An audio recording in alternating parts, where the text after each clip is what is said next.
গত কয়েকদিন ধরেই বৃষ্টির সম্ভাবনা, কিন্তু সেইভাবে বৃষ্টির দেখা নেই।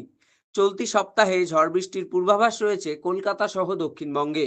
পাশাপাশি বজ্রবিদ্যুৎ সহ বৃষ্টির সম্ভাবনা উত্তরবঙ্গেও। শুক্রবার পর্যন্ত টানা বৃষ্টির পূর্বাভাস রয়েছে। সকাল থেকেই একাধিক জায়গায় মেঘলা আকাশ। আজ বৃষ্টির পূর্বাভাস জারি রয়েছে একাধিক জেলায়। আবহাওয়া দপ্তর সূত্রে খবর, কলকাতা সহ দক্ষিণবঙ্গের সমস্ত জেলাতেই হালকা থেকে মাঝারি বৃষ্টিপাত হতে পারে। দক্ষিণবঙ্গের কিছু কিছু জেলায় ঘন্টায় 30 থেকে 40 কিমি বেগে ঝোড়ো হাওয়া বইবে। বুধবার থেকে দক্ষিণবঙ্গে বৃষ্টির পাশাপাশি বইতে পারে ঝোড়ো হাওয়া, বইতে পারে উপকূল সংলগ্ন এলাকায়। আজ বুধবার পশ্চিম মেদিনীপুর, ঝাড়গ্রাম, পুরুলিয়া, বাঁকুড়া, পূর্ব ও পশ্চিম বর্ধমান, বীরভূম ও মুর্শিদাবাদে বজ্রপাত সহ বৃষ্টির হলুদ সতর্কতা রয়েছে। তবে কোথাও ভারী বৃষ্টি হবে না। বিক্ষিপ্ত হালকা থেকে মাঝারি বৃষ্টির সম্ভাবনা।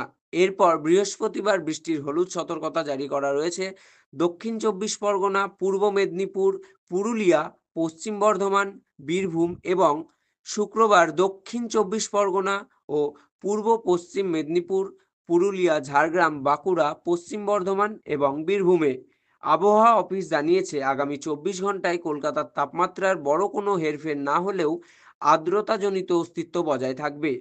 পরবর্তী 3 দিনে নগরীর তাপমাত্রা 2 থেকে 3 ডিগ্রি পর্যন্ত কমতে পারে। অন্যদিকে আজ বৃষ্টির সম্ভাবনা উত্তরবঙ্গের। দার্জিলিং, কালিম্পং, আলিপুরদুয়ার, কোচবিহার, জলপাইগুড়ি, উত্তর ও দক্ষিণ দিনাজপুর এবং মালদা সহ সব জেলাতেই হালকা থেকে মাঝারি বৃষ্টির সম্ভাবনা। দোসর হবে ঝোড়ো হাওয়া।